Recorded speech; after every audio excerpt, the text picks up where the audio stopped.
제가 부목사로 활동하던 교회는 조금 큰 교회였잖아요. 그래서 이 목사님들이 각 지역에서 뭐 이렇게 파트별로 신방하고 그러느라고 이렇게 좀처럼 같이 모여서 뭘 하기가 힘들었어요. 근데 마침 그때 쉰들러 리스트라고 하는 아주 좋은 영화가 우리나라에 들어와서 그거 예매하기가 이게 보통 힘들지 않았어요. 저기 시내 어느 극장에서 요즘처럼 뭐 소극장이 막 활성화되던 때가 아니니까 그걸 보기 위해서는 가서 예매를 해야 되는 거예요. 그래서 이제 우리 목사님들이 시간을 낼 수 있는 사람이 가서 좀 해보자. 근데 서로 시간이 안 나는 거예요. 그래서 어쩔 수 없이 그러면 책임지고 어떻게 해서든지 책임지고 끊는 걸 하자. 그리고는 가위바위보 해가지고 어떤 한 분이 거기 이제 당첨이 됐어요. 근데 우리가 신방 다니면서 생각날 때마다 그 목사님이 그걸 할 수 있을까? 걱정이 되는 거예요. 걱정이 되는 거예요. 내일 보기로 했는데 될까? 근데 정작 그 다신방 마치고 교회로 들어와서 그 목사님을 보니까 막 싱글벙글 하고 있는 거예요. 그래서 됐나 보다 그렇게 생각을 했어요. 그리고 가서 물었어요. 목사님 예매했습니까? 안 했대. 아니 근데 이렇게 웃고 계시냐고, 뭐가 그렇게 좋으냐고. 걱정하지 말라는 거예요. 걱정하지 말래요. 그래요? 도대체 뭐 어떻게 걱정이 안 되겠느냐고 그랬더니 내가 가서 할 수 있는 시간이 없어서 그 당시 이제 우리 밑에 강도사 전도사님들이 꽤 있었어요. 근데 이 전도사님에게 내가 맡겼다는 거예요. 그 얘기를 딱 하는 순간 제 마음속에 그럼 되지. 이 생각이 드는 거예요. 그 친구에게 맡겼다고? 그러면 되지. 저는 그렇게 생각이 들었어요. 다른 분들도 와가지고 목사님 어떻게 했느냐고 됐냐고 그랬더니 막 그냥 싱글벙글하면서 잘 될 거니까 걱정하지 말라고 내일 몇 시까지 그 극장 앞에 나오면 된다고 막 이제 그렇게 얘기한 거예요. 근데 나는 얘기를 들었으니까 속으로 싱글벙글하고 있는 거예요. 그리고 저는 추호의 의심도 없이 그 다음 날 신방 스케줄 마치고 그 다음에 이제 차 갖다 놓고 그 다음에 불이 나게 그 극장 앞으로 갔어요. 근데 제 마음속에 혹시 뭐 이런 생각 안 들었어요. 그냥 된다고 생각하고 간 거예요. 왜 그랬을까요? 평소에 그 전도사님 활동하던 거 보면 그냥 알 수 있는 거예요. 이 사람에게 맡겼다고? 그건 무조건 되는 거예요. 어떻게 해서든지 해놓을 거라고. 정말 안 되면 암표라도 사가지고 거기 다 준비해 놓을 거니까 걱정하지 말라고 그냥 저는 속으로 그렇게 생각을 하고 그냥 갔어요. 가가지고 정말 아무 걱정 안 하고 그냥 이제 들어가려고 줄 서 있는 거기 가서 그냥 서 있었어요. 근데 다른 목사님도 와가지고 제 앞에 서 있는 거예요. 그래서 나한테 표가 없는데 일로 오면 어떡하냐고. 나 걱정 안 해.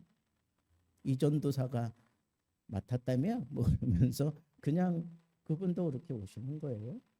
여러분, 우리 목사님들 마음속에는 이 전도사 틀림없어. 해낼 거야. 동일한 마음을 가지고 있었어요. 그리고 시간 되니까 이 전도사가 헐레벌떡 뛰어오더니 저희들에게 표를 하나하나 나눠주는 거예요.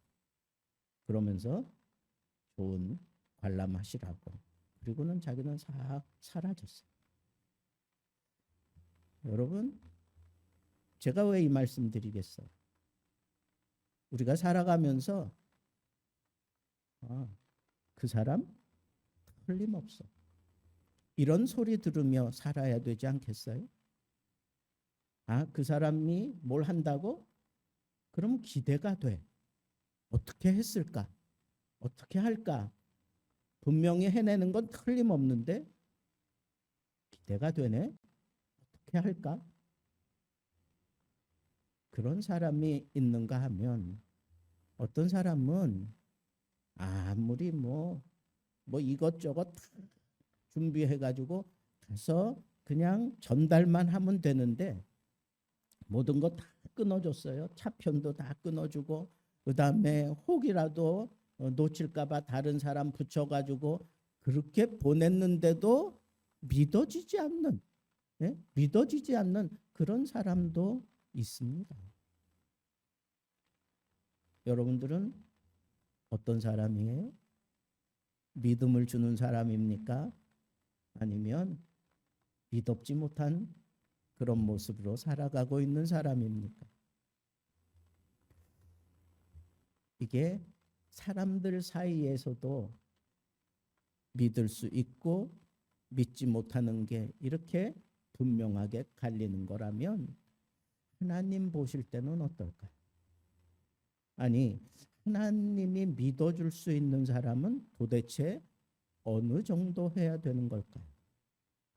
그 관점에서 한번 우리가 오늘 말씀을 한번 살펴보고 싶어요. 예레미야는 우리가 잘 아는 대로 그의 별명이 눈물의 선지자예요. 이 나라가 멸망할 것을 예언하면서 이건 틀림없이 이루어지는 사실이라고 하는 것이 너무 서글픈 거예요. 너무 괴로운 거예요.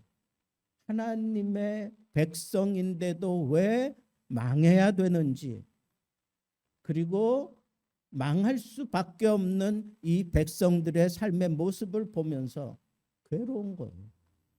또 하나님이 이 나라를 멸망시키겠다고 하는 분명한 말씀 전하는 것이 이게 내가 아무리 애를 쓰고 노력한다고 바뀌어질 것이 아니라고 하는 사실이 그냥 믿어지니까 눈물부터 쏟아지는 거예요. 그 눈물 어린 선지자가 이 말씀을 받았어요. 왜 하나님 앞에 항변하지 않았겠어요? 어떻게 하나님의 백성들을 다 멸망시키려고 하는 겁니까? 그랬더니 하나님이 하신 말씀이 너 예루살렘 거리를 빨리 왕래해보라. 그러면서 진리를 행하는 사람, 내 말을 이루어가는 사람 한 사람이라도 있으면, 한 사람이라도 있으면 내가 이 성을 사하리라, 용서해 주겠다. 이런 걸 보면 그 당시 이스라엘 백성들의 이 삶의 모습이 얼마나 참 저급하고 얼마나 난잡했는지 우리 생각해 볼 수밖에 없고, 더군다나 하나님을 바라보는 그런 중심으로 살던 예레미야 선지자의 눈에도 그게 다 비춰지니까 눈물이 쏟아질 수밖에 없는 거예요. 한 사람이 없어서 하나님의 뜻에, 하나님의 마음에 드는 한 사람이 없어서 하나님의 이 심판을 거두어 드리지 못하는 게 지금 예레미야가 대하고 있는 그 백성들이란 말이에요. 우리 장로님이 조목조목 이 나라 민족을 위해서 기도했어요. 여러분들도 다 공감하시잖아. 지금 이 나라가 사실은 심각한 위기 가운데 있다고 해도 과언이 아니에요. 서로 그냥 흑백 논리를 다루듯이 이게 지금 심각하게 대두되고 있는, 이게 무슨 정치인가 싶을 정도로 완전히 외골수적인 그런 입장들만 서로 얘기하고, 여러분 지금 우리나라 정치 가운데 서로 합의하자, 우리 좀 의견을 모아보자, 우리 서로 이 문제를 솔직하게 내놓고 좀 어떤 대안점을 찾아보자, 이런 지금 정치 여러분들 본 적 있으세요? 언젠가부터 우리나라 정치는 그저 자기들 생각만 얘기하지 뭔가 의견을 합치려고 들질 않아요. 근데 이게 이미 성경이 예언하고 있는 말세의 뚜렷한 증상이에요. 더군다나 기독교 국가와 다를 바 없는 기독교인들이 상당히 많은 국가마다 이렇게 지금 변해져 가고 있는 걸 보면 뒤에서 지금 마귀가 역사하고 있다고 우리는 생각할 수 있어야 합니다. 영적인 문제를 이 사탄이 심각하게 지금 좌우하면서 이 나라의 근간을 흔들어 놓고 있는, 기독교의 이 진리가 제대로 선포되지 못하도록 그렇게 흔들어대고 있는 그런 역사가 우리들 눈앞에 지금 펼쳐지고 있다고 생각해 보세요. 이게 지금 하루아침에 이런 문제가 이루어진 게 아니에요. 오래전부터 쌓여서 이렇게 폭발한 것처럼 그렇게 지금 아주 심각하게 대립이 되어 있습니다. 이건 어떤 한 사람에 의해서 이러한 일이 이루어질 수가 없어요. 이건 마귀가 그 뒤에서 조종하지 않고는 이런 일들이 일어날 수가 없습니다. 그런데 성경은 이미 다 예견하고 그리고 다 예언해 놓은 게 바로 오늘날 우리가 지금 겪어가고 있는 그런 문제라는 거예요. 기독교가 굉장히 활발하게 움직이는 그런 나라가 아니라면 이런 문제 일어날 필요도 없고 일어나지도 않습니다. 이런 것들이 이슈화 되지도 않습니다. 유독 기독교가 활발하게 움직이는 나라마다 왜 이 동일한 이런 진통을 겪고 있을까요? 한마디로 얘기하면 사탄이 그만큼 심각하게 이 문제를 만들어 가고 있다는 거예요. 왜? 자기의 때가 얼마 남지 않은 것을 알기 때문에 그래요. 주님 오실 날이 얼마 남지 않았기 때문에 그렇다는 거예요. 그런데 여러분, 이런 심각한 때에 우리 기독교인들이라도 정신을 차리고 정말 하나님의 뜻을 이루며 살려고 발버둥 쳐야 되는데, 그러지 않고 그냥 세상이 흔드는 대로 흔들리고 뒤집어지고 악을 저지르고 세상 사람들과 다를 바 없는 그런 모습으로 살아가고 있는 이러한 때가 지금 우리 앞에 펼쳐지고 있습니다.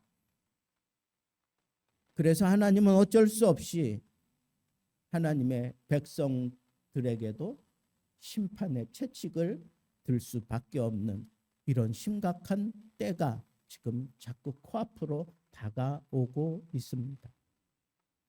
마치 예레미야가 하나님의 말씀을 받고 괴로워서 견딜 수 없는 그런 심각한 상황이 지금 우리나라에도 이루어지고 있습니다.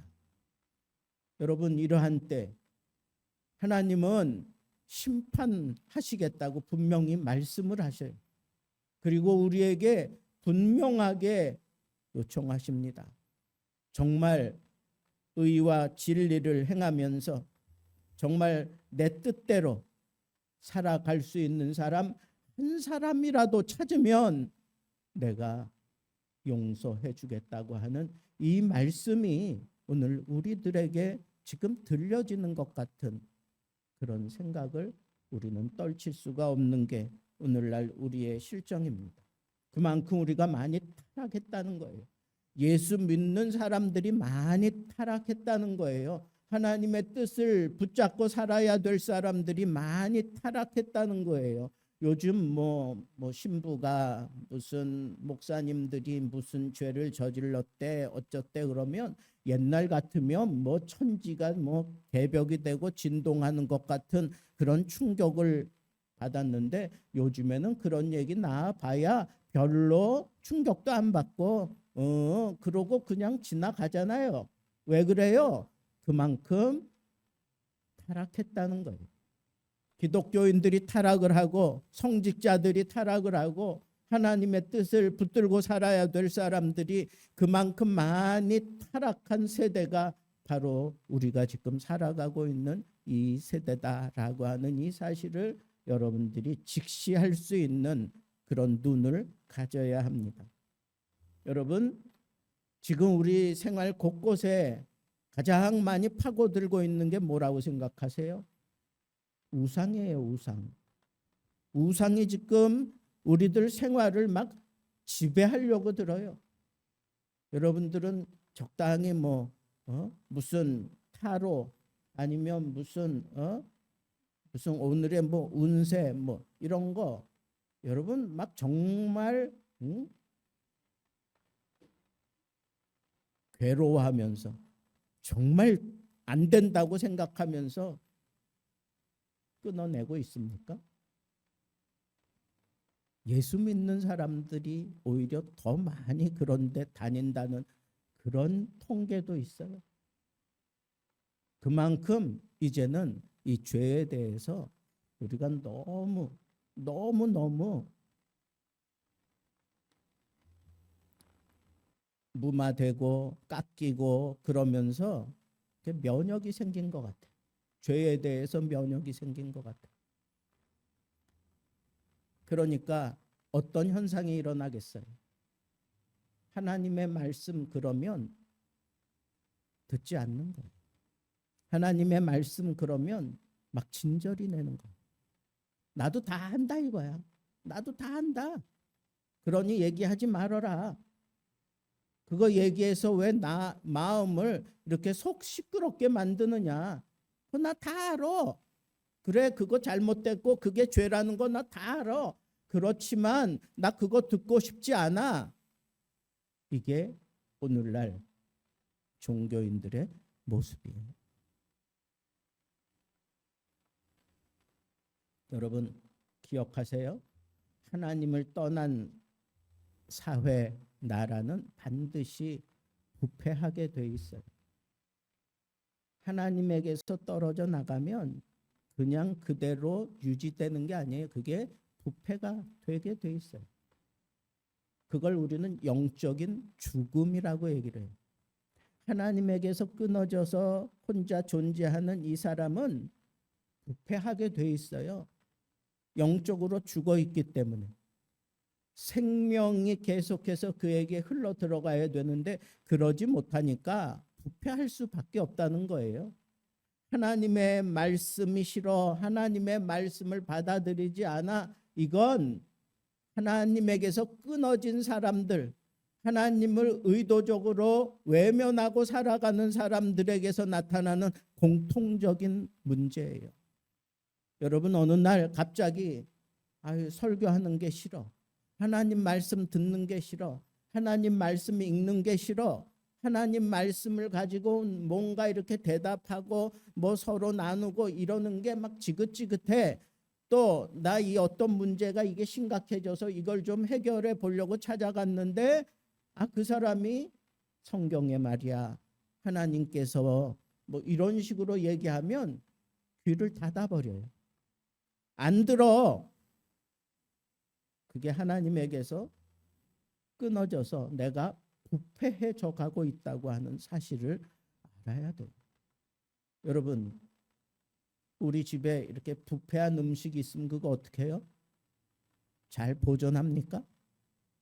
다 갖다 버리죠. 깨끗하게 비우잖아요. 여러분, 하나님은 심판하시는 이유가 이 부패한 거 버리는 거예요. 왜? 이 자리를 성스럽게 지키기 위해서 그래요. 하나님을 바라보며 살아가는 그 사람들의 거룩함을 지켜주기 위해서 이 부패한 것들은 다 끊어버리고 다 갖다 불태워버리고 마는 거예요. 자, 그러면 하나님이 정말 기대하는 한 사람, 하나님이 무엇을 통해서 찾는가 이거예요. 하나님의 눈에 차는 사람이 있을 수 있을까요? 제가 볼 때는 없어.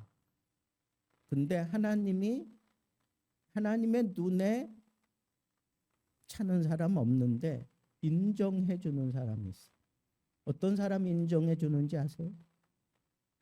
어떤 사람을 인정해 줄까요? 하나님의 말씀을 붙들고 있는 사람을 인정해 주셔요. 말씀을 통해서 우리에게 생명이 역사하고 있기 때문에 그 말씀을 붙들고 있는 한 하나님께서는 그 사람을 인정해 주셔요. 오늘 말씀의 결론이 바로 그 부분이에요. 우리가 정말 하나님이 찾는 한 사람이 되려고 한다면 하나님과 맺은 그 언약이 성실하다, 신실하다, 믿음직스럽다, 반드시 이루어진다 하는 사실을 믿고 지금 눈앞에는 아무것도 나타나지 않았지만 나는 지금 부패해져가는 이 세상 속에 둘러쳐져 있지만 그래도 하나님과의 그 언약을 붙들고 이 부패한 세상에서 내가 하나님을 바라보며 호흡하고 있으면 하나님께서 그 사람을 지켜주신다. 그 사람을 붙들어 주신다는 거예요. 결국은 하나님의 말씀을 붙드는 것, 이것이 하나님의 심판을 우리가 완전히 떨쳐내는 유일한 방법이에요. 오늘 여러분 이 성전에 왜 오셨어요? 하나님과의 언약을 붙들기 위해서 오실 거예요. 목사에게 눈도장 찍으려고 온 거 아니잖아요. 내 주와 맺은 그 언약이 그게 성실함을 알고 그것이 반드시 이루어질 날을 기대하면서 그 언약 앞에 나의 모든 걸 다 쏟아내는 자리가 이게 바로 예배하는 자리고 그 언약을 붙들고 힘들고 어려운 이 상황을 이겨보려고 막 발버둥치며 하나님 앞에 매달리는 자리가 우리가 하나님 앞에 예배하는 자리고 그 언약 하나 붙들고 여기까지 왔는데 하나님이 나에게 위로를 하시고 은혜를 베푸시고 사랑을 베풀어 주시고 나를 껴안아 주시고 힘들지 어렵지 내가 너와 함께하고 있어. 그게 말씀으로 들어오면 그게 말씀으로 들려지고 그게 말씀으로 믿어지면 그 사람은 언약을 붙들고 살아가는 사람이 틀림없습니다.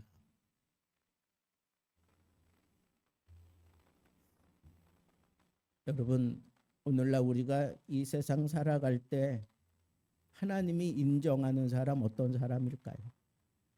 하나님의 말씀 붙들고 의를 이루며 살아가는 사람이에요. 그리고 그 사람은 자기 혼자 살겠다고 발버둥 치지 않아. 곁에 있는 사람을 함께 붙들고 그 사람이 온전히 설 때까지 막 애를 쓰고 노력하고 그 사람을 위해서 중보하며 살아가는 것. 그리고 내가 섰는 이곳에 하나님의 뜻이 나타나기를 기대하면서 오로지 하나님께 소망을 두고 살아가는 겁니다. 성경에는 뭐 수없이 많은 이런 삶을 살았던 사람들이 있습니다. 아브라함은 한 사람으로서 하나님이 인정해 주는 사람이 되었어요.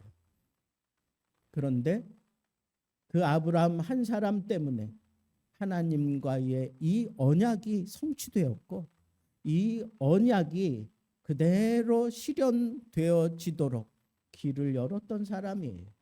그 혜택을 누린 사람은 다윗과 그리고 그 백성들입니다. 한 사람의 강팍함 때문에 바로가 애굽에 하나님의 그 10가지 심판을 끌어들일 수 있었던 것을 생각하십시오. 라합, 그는 기생이었지만 그 한 사람의 믿음 때문에 완전히 다 멸망당하는 그때 그와 그에게 속한 가족이 구원함을 얻었습니다. 한 사람의 믿음이 가정을 살려냈습니다. 아간 한 사람 때문에 이스라엘이 전쟁에서 실패할 수밖에 없었습니다. 바알과 맞섰던 엘리야는 한 사람이었어요. 그렇지만 850대 1로 싸워서 승리할 수 있었어요. 그때 엘리야가 붙잡은 말씀이 뭐예요? 엘리야가 붙잡은 말씀이 뭐예요? 하나님 앞에 부르짖었잖아. 주여 불을 내려 주옵소서.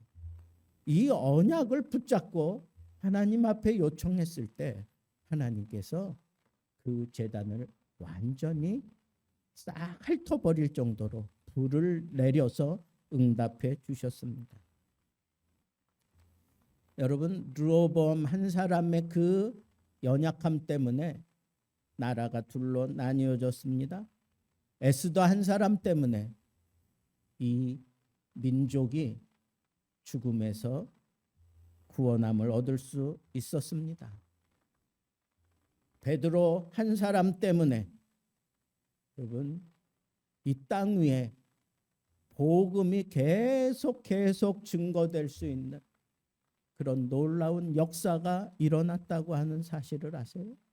바울 한 사람 때문에 이 복음이 이방으로 확장되어져 가고 있다고 하는 이 사실을 여러분들 아십니까?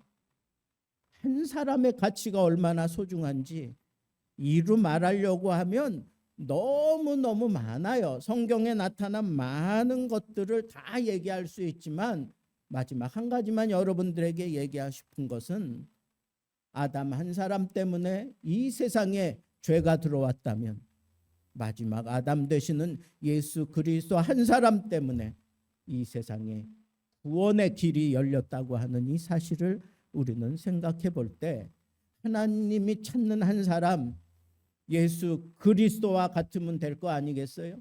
그는 근본 하나님과 본체에 동등한 그런 권능과 능력을 가진 분입니다.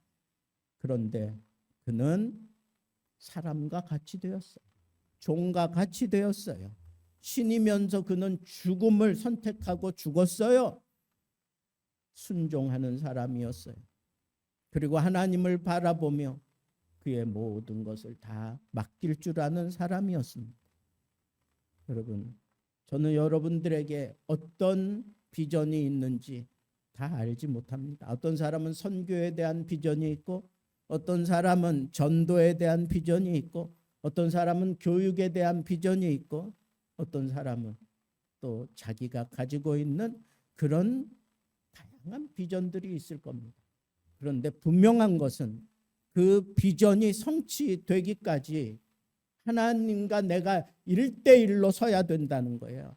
내가 1대1로 서야 되는 거예요. 하나님이 기필코 나를 붙잡고 사용하시는 것은 한 사람이야. 언니와 함께하는 것도 아니고 부모들의 어떤 그런 믿음의 그런 덕을 볼 수 있는 것도 아니에요. 하나님이 찾는 분은 한 사람이에요. 한 사람. 아내의 치맛자락 붙잡고 같이 가는 아니라니까. 남편의 그 듬직한 믿음 내가 등에 업고 아니라니까. 그런 거 없어요. 하나님이 찾는 사람 한 사람.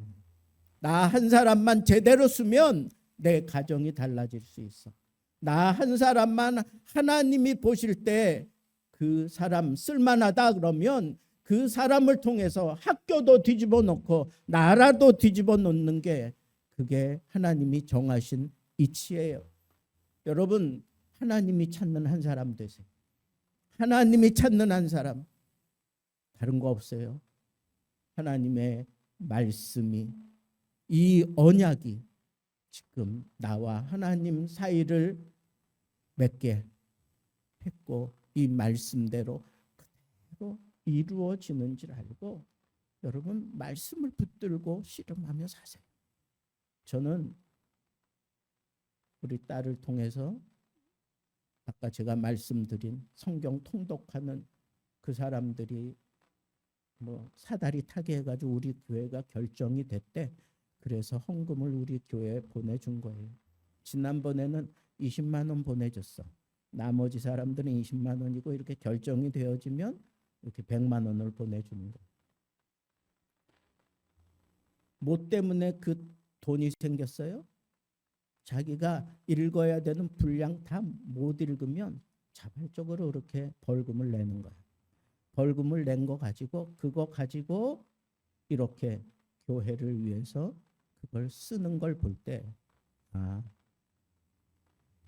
말씀으로 말미암아 살아가는 자들을 하나님이 이렇게 사용하시는 거예요. 제가 얼마나 크게 위로가 됐는지 몰라요. 그 액수가 문제가 아니라 말씀으로 살아보려고 발버둥 치는 사람들이 이렇게 하나님의 뜻을 따라 이렇게 하나님이 원하시는 그러한 교회에 이렇게 큰 위로를 주는구나 라고 생각했을 때 소망이 있다, 희망이 있다. 그래서 제가 오늘 여러분들에게 요청하는 거예요. 말씀을 붙잡으세요. 말씀을 좀 많이 읽으세요. 말씀 때문에 한번 눈물 팡팡 쏟아보며 울어보세요. 말씀을 읽다가 콧잔등이 시큰둥해져 가지고 콧물 흘려보세요. 이 말씀이 나를 살게 하는구나. 이 말씀이 나를 위로하는구나. 이 말씀 때문에 내가 버팅길 수 있는 거지. 이 말씀이 진정한 희망이지. 이런 걸 한번 느껴보세요. 이 말씀이 나를 살립니다. 그래서 사도 바울도 생명의 말씀을 밝혀서 이 세대의 복음의 사역을 제대로 감당하라고 교회에 그렇게 요청을 하는 대목이 나옵니다. 여러분들에게도 이 말씀이 생명입니까?